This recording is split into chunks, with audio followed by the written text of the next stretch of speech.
ახლოს მიიტანეთ, გთხოვთ მიკროფონი. აღვივსე აი ამ თემებით, რომელზედაც საუბრობდნენ ჩვენი მეგობრები, ძალიან საინტერესო საუბრები.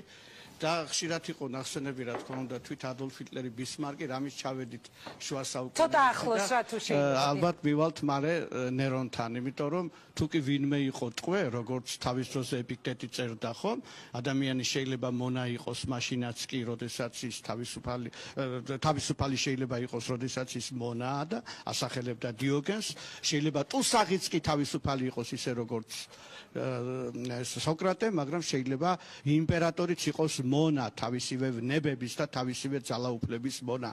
და მოგეხსენებათ თქვენ, რომ არც ერთი დიქტატორი არ იქმნება და ვერ შეიქმნება, ვერავით არის დიქტატორა, ვერავით არის ძალადობა, ვერავით არის ჯალათი, ვერ იჯალათებს თუ კი ამას სისტემა არ უზრუნველყოფს. და ასე იქცა სწორედ ტყვედ და თავისი მონად და მსხვერპლად ეს ნერონი. და როდესაც ჰიტლერზე ვლაპარაკობთ, მე ერთი რამ გამახსენდა და უკავშირდება ეს ჩვენს ახლო წარსულს და დღევანდლობას. ერთი კაცი იყო, რომელიც გაემიჯნა ჰიტლერს ამერიკის შეერთებულ შტატებში, სიმწრის ოფს იწმენდა, ეს იყო თომას მანი. როდესაც უთხრეს მას, რომ აი გერმანელმა ერმა ჩაიდინა ეს ბოროტება, საკონცენტრაციო ბანაკებად აქცია მთელი ევროპა და სად იყო გერმანული კულტურა, როდესაც ამას ჩადიოდნენ გერმანელებიო, თომას მანმა თქვა, არა, საკონცენტრაციო ბანაკებში არ ყოფილა გერმანული კულტურა იქ არის, სადაც მე ვარო. ადგეს ყველაზე ძლევამოსილი კაცი დღეს საქართველოში და თქვას, სადაც მე ვარ, 2007 წელს ქართული კულტურა და საქართველო იქ იყო. ეს კაცი იყო ზუსტად მიხეილ სააკაშვილის გვერდით, აფინანსებდა მიხეილ სააკაშვილის ხელისუფლებას. მსოფლიოში არ გაგონილი უპრეცედენტო შემთხვევა, როდესაც ჯალათების ხელისუფლებას ხელფასებს უხდიდა, აკეზებდა, ხრწნიდა და როდესაც რომელიმე ხელისუფლებას განსაჯელი სკამზე დავსვამთ, აუცილებლად იქვე უნდა დაჯდეს ბიძინა ივანიშვილი. სხვაგვარად ნახევარი სიმართლით ფონს ვერ გავალთ. აი მითხარი, თქვენ ამბობთ, რომ ნახევარი სიმართლე არ უნდა იყოს. მაშინ ნახევარი სიმართლეა ის, რომ კაცობრიობის ისტორია მარიცის მოქმედი პრეზიდენტისთვის ფული მიეცათ ვინმე კერძო პირს და მოქმედი მინისტრებისთვის ხელფასები გადაეხადა კერძო პირს. აგერ ახალ მაგალითს გეტყვით. ისრაელში უაღრესად პოპულარულია ნეთანიაჰუ. ვიღაცას საჩუქრები მიუტანია მისთვის და პესეთში იმპიჩმენტის საკითხი დგას მისთვის.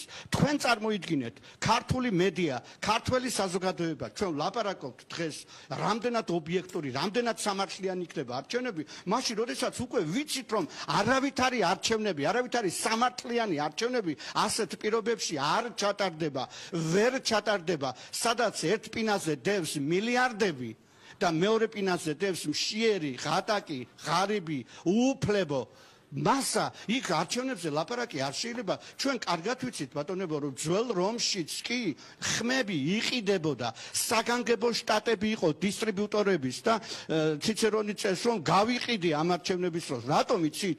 არჩევნებში თავისუფალი ადამიანი იღებდა მონაწილეობას და მას შეეძლო თავისი ხმისთვის რა ფასიც უნდა და ის ფასი დაედო. მხოლოდ საბჭოთა კავშირში არ იწუხებდა კომპარტია თავს, რომ ვინმე მოესყიდა, იმიტომ რომ ჩვენი ხმები კაპიკიც არ ღირდა მაშინ, ხომ? უნდათ თუ არ უნდათ იმას აკეთებდნენ, რაც უნდათ. თავისუფალი ადამიანის ხმა ფასობს.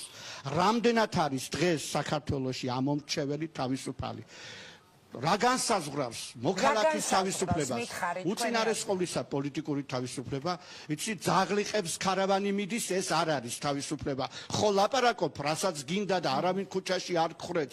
არ ვიცი, მეც გამოვიარე ის პერიოდი, რა ქვიან, 9 წლის წინათ იყო თუ 10 წლის წინათ იყო, მართალი გითხრათ, ეხა ლომტარიელობაზე თავს არ უდებ, მაგრამ არასოდეს არ შემშინებია, არც ამ 30 წლის წინათ მეშინოდა და არც ამ 10 წლის წინათ მეშინოდა, მიუხედავად იმისა, რომ ტერორიც გამომივლია და 1000 უბედურობები გამომივლია, მაინც არ ვიცი ვის ეშინია. შეიძლება ვიღაცას რაღაცა დასამალი აქვს, მაგრამ ნამდვილად არ არის თავისუფლებას არ იძლევიან თავისუფლებას მოიპოვებენ თავისუფლებისათვის ყოველდღიური ბრძოლაა საჭირო და როდესაც თქვენ ძალიან კარგად დასვით ის შეკითხვა რა განსხვავება იყო 90-იანი წლების განწყობასა და დღევანდელ განწყობას შორის მკვეთრად გამიჯნული ორი პოზიციიდან იყო ერთი ასარჩევი ეს იყო ან დამოუკიდებელი საქართველო ან დარჩენა კომუნისტურ რეჟიმში და სხვათა შორის ადვილი გასარჩევი და ეხლა მკვეთრად ადვილი გასარჩევია ეხლა რასა და რა შორის არის და გარდა ამისა იყო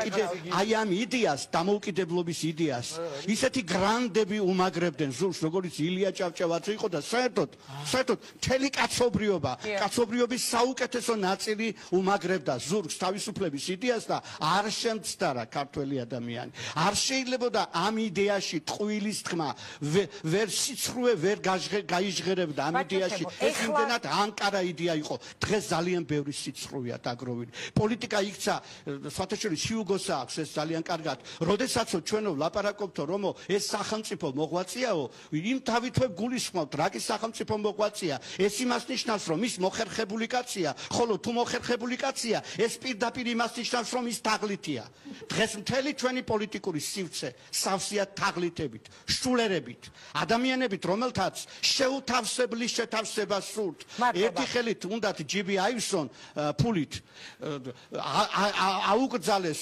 პრემიების აღება აი ფანჯრიდან შეძვენ დანამატები დაარქვეს მე არ მინახავს არ გამომიცდია არ მეგონა ოდესმე დღისით მზისით თუ ასე კერპად გამოაცხადებდა ეროვნულ ხელისუფლებად სახელდებული მართველი პარტია ფულს თქვენ წარმოიდგინეთ ეხლა არავის იდეალიზაციას არ ვეწევი მაგრამ აი წარმოიდგინეთ თუნდაც ოპონენტები ყოფილიყავით რომელიმე ზვიად გამსახურდიას გაფიქრებაც კი როდესაც აი პრეზიდენტად ავიჩიეთ და გამოვარკვიეთ რომ ყველაზე ნაკლები ხელფასი პრეზიდენტებს შორის ქონია სომხეთის პრეზიდენტს 4000 მანეთი მაშინდელი ფულით და ნუ რაღაც სტანდარტზე ჩვენც თავი გამოვიდეთ ხო რაღაც სტანდარტი რომ შეგვენარჩუნებია და უთხოვეს რეაც რომ აი თქვენც რაღაც სტანდარტს უნდა დავემორჩილოთ და ხელფასი ყოველგვარი სიყალბის გარეშე ბუნებრივად თქვა ეხლა ხანუ ციგნები გამოვეციო და ჰონორარი ავიღო და ყოფნის ეს ოჯახშიო და არ არის საჭირო ამის იცი ეს ვიტყვი და არქანჯელო ლამბერტი ეს იტალიელი პირუთვნელი მოგზაური რომელიც სამეგრელოში 16 წელი ცხოვრობდა და ჩინებულად იცოდა მეგრული ენა დადიანების ცხოვრების წესს აკვირდებოდა და ასეთ შენიშნას თითქოს უბრალოს მაგრამ მრავლის მეტყველს ღარიბ სამთავროს თავარიც ღარიბი ყავს არ შეიძლება ღარიბ საქართველოში მდიდარი მინისტრები ცხოვრობდნენ ანუ ჩვენი სათაყვანებელი მაჰატმა განდი რომ